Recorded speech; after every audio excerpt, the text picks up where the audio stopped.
Dieu te dit, n'oublie pas là où tu viens. N'oublie pas les moments où tu n'avais rien. En fait, Dieu te dit que, parce qu'il y a des personnes que quand Dieu élève, c'est un règlement de compte. Toutes ces personnes qui ont été dues avec elle, aïe aïe aïe, elles commencent à prendre leur richesse pour écraser les autres. Elles commencent à faire de leur richesse une occasion pour humilier les autres. Ah ma soeur, si tu n'es pas bénie, c'est parce que tu as péché, hein? Les esprits ancestraux, hein, ma soeur. Oh que hier, elle a traversé les moments difficiles. Tu as traversé les moments terribles. Tu me mangeais, tu avais un même vêtement. Frère, les gens se moquaient de toi. Quand Dieu te fait passer par là, personne ne t'a aidé. On s'est moqué de ton Jésus. On a dit tout de ton Jésus. Bien-aimé, quand Dieu t'élève, c'est une occasion pour toi de pouvoir te mettre aussi à la place des autres. Tu dis, je n'aimerais pas que demain quelqu'un dans cette situation passe et que moi étant à mesure de pouvoir l'aider, je sois incapable. Jamais. Alléluia. Dieu t'interpelle. Dieu te dit, amen. Bien-aimé dans le Seigneur, je vais vous dire une chose. Le Dieu que nous servons n'est pas un Dieu de paresse. Le Dieu que nous servons est un Dieu grand. Le Dieu que nous servons est un Dieu qui élève. Alléluia. Pas forcément besoin de longues études. Encore que, frère, ceux qui nous enseignent l'économie dans les universités là, frère, est-ce qu'ils sont riches? Est-ce que ces enseignants d'économie sont riches? Ils t'apprennent à compter des milliards alors qu'eux-mêmes ils n'ont rien. Titre doctorat. Tu vois quelqu'un fréquente pour juste avoir le doctorat. Oh, la sagesse divine te met au-dessus de tout. Amen. Tu as besoin. La richesse ne s'acquiert pas forcément par l'intelligence. Vous ne verrez jamais un employé devenir milliardaire. Jamais. Jamais. À moins que celui-ci a d'autres activités secondaires, parallèles. Alléluia. Est-ce que quelqu'un m'entend? Peuple de Dieu, écoutez-moi très bien. Je veux parler à quelqu'un. Est-ce que Jacob avait fait une université? Jacob avait fait une université? Jamais. Mais la Bible dit quoi? Regardez l'intelligence divine. C'est-à-dire la capacité du Saint-Esprit de Dieu d'agir dans ta faculté intellectuelle. La Bible dit quoi? Jacob a travaillé pour Laban. Alléluia. Son beau-père pendant combien d'années? Pendant 14 années. Ça était déjà pour avoir Rachel. Amen. Mais quelque chose qui m'a marqué dans la Bible. Je veux que tu regardes ça. Regarde un peu frère Laurent. Genèse chapitre 30. Même pas à partir du verset 27. 27. Oui, écoutez très bien ça. On va ensemble. Laban lui dit, puis-je trouver grâce à tes yeux? L'Éternel, à cause de toi, peut se retrouver à bénir toute ta famille. Pourquoi? Parce que quand tu as Jésus, tu deviens une source de bénédiction. Tu deviens bien-aimé, une source de bénédiction. Ça voudrait dire quoi? Comme pas d'une source, ça veut dire que tu produis la bénédiction. Les gens viennent puiser où? À la source. Donc l'Éternel, quand tu le reçois, tu lui es soumis, tu lui es fidèle, il fera de toi une source de bénédiction. Autrement dit, Dieu veut te bénir pour que tu deviennes une source de bénédiction pour son œuvre, pour ta famille, pour la société. Tant que Dieu ne voit pas cet intérêt-là dans ton cœur, il ne peut pas faire de toi une source de bénédiction. Et puis même s'il le fait, la source-là tarit parce que tu ne fais pas ce que Dieu voudrait que tu fasses étant la source de bénédiction. Parce qu'il a dit à Abraham, je ferai de toi une source de bénédiction et toutes les familles de la terre seront bénies par toi. Alléluia. Quel est l'état de ton cœur? Quel est l'état de ton cœur? Le secret d'une vie chrétienne glorieuse commence par l'acceptation de Jésus-Christ comme Seigneur et Sauveur. Travaille sur l'état de ton cœur. Alléluia. Est-ce que quelqu'un est avec moi? Il y a de ces personnes qui ont tellement le frein à la main. Pour faire le bien, c'est comme jeter l'argent dans la forêt. Alléluia. C'est comme donner la viande au chien. Et tu attends quoi de Dieu? Amen. Hello. La parole de Dieu ne ment pas. Dieu dit quoi? Je ferai multiplier ton gros et ton petit bétail. Qui vous a dit que notre Dieu est un Dieu de misère, est un Dieu de pauvreté? Quelle est la situation là qui te fait croire à cela? Amen. Alléluia. Amen. Bien-aimé dans le Seigneur, vous savez, si tu n'es pas une source de bénédiction, tu ne peux pas, bien-aimé, générer la bénédiction. Alléluia. Amen. Ce ministère n'est pas établi sur la bénédiction, la multiplication. C'est quoi je prie? Je déclare que l'ange de la prospérité qui marche avec cette assemblée soit avec chacun de vous. Je viens annuler tout décret, tout pronostic de pauvreté sur ta vie. Au nom de Jésus, je déclare comme tu entends cet enseignement, aujourd'hui même, l'ange de la prospérité commence à bouger dans le ciel et il s'attache à ton intelligence. Tu créeras les richesses, tu iras de gloire en gloire.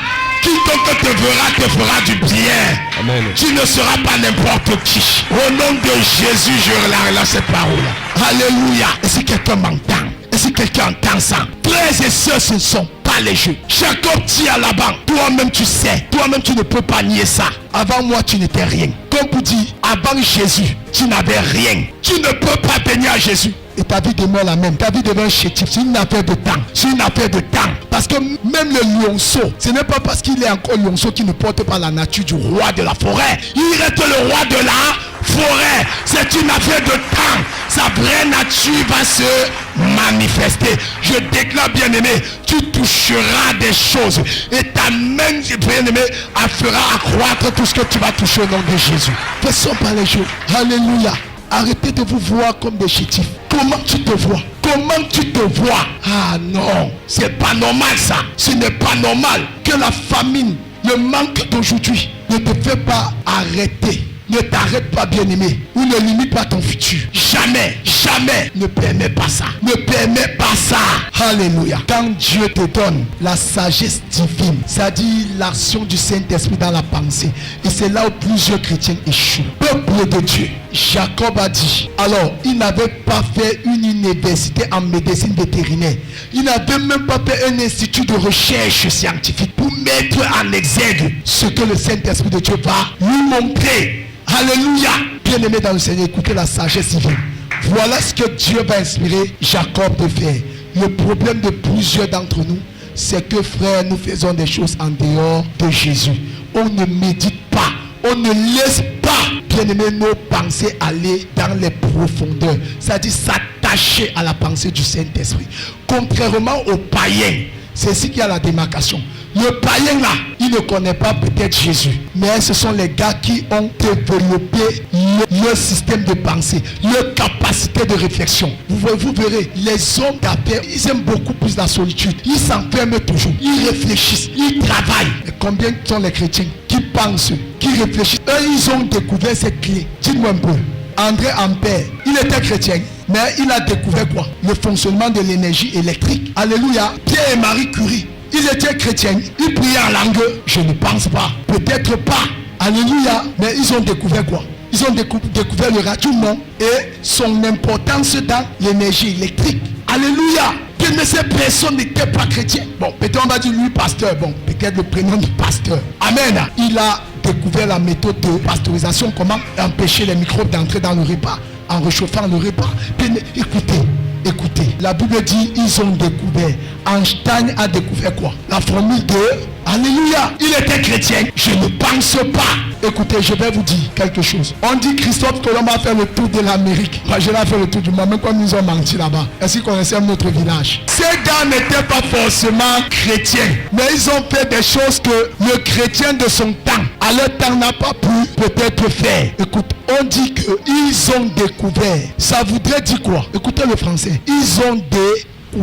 Ça veut dire qu'avant eux, c'était comment? C'était couvert. Ça veut dire c'était voilé. C'était voilé. Ça veut dire que, écoutez, regardez. C'est comme une fleur. C'est comme des pots de fleurs. Je mets là. C'est comme peut-être la tête-ci. C'est resté couvert. Dieu reste au ciel. Il dit, mais qui va découvrir ça? Qui est ma fille qui peut découvrir ça? Pour que mon nom soit rendu grand sur la terre. Écoutez, un païen est resté dans sa chambre. Il a commencé à penser. Il a commencé à regarder. Les gens mouraient autour de lui. Il n'y avait pas la lumière.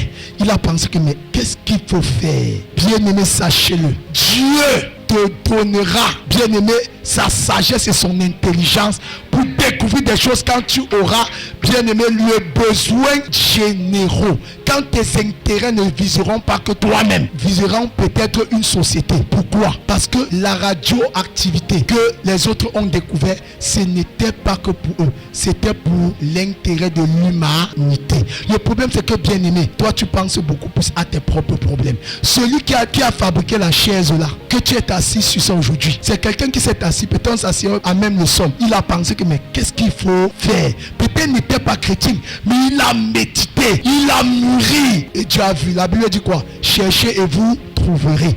Frappez et l'on vous ouvrira.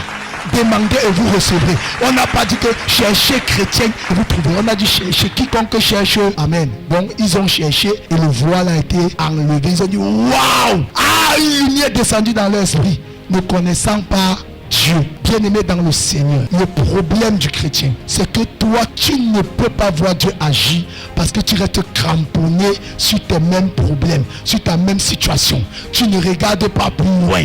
Tu te poses la question, bien-aimé, comment faudrait faire pour que tes choses avancent? Voilà l'église. Ah, comment je vais faire pour qu'il n'y ait plus de chaises vides. Voilà une bonne idée. Amen. Dieu va comprendre, Seigneur, qu'est-ce qu'il faut faire? Seigneur, remplis-moi de ton onction pour annoncer l'évangile. Mais attends, il y a l'intérêt de Dieu qui, s'il te remplit de ton onction, bien aimé, tu vas aller annoncer l'évangile avec démonstration des signes, de prodiges et de puissance.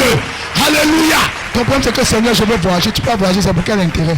Tu ne payes même pas ta dîme. Voleur. Alléluia. Tu veux voyager, c'est pour quel intérêt? Ma famille souffre beaucoup. Voilà là où l'intérêt des chrétiens se limite. Le païen qui ne connaît pas Jésus, alléluia, il a réfléchi. Comment je vais faire? Les gens vont déjà 3 vélos. Alors il faut que je fabrique une voiture qui servira à tout le monde. Voilà pourquoi Dieu les a donnés. Alléluia. Est-ce que quelqu'un m'entend? Donc on a dit, ils ont découvert. Donc Dieu a enlevé le voile. Toute cette parole, celui qui cherche trouve.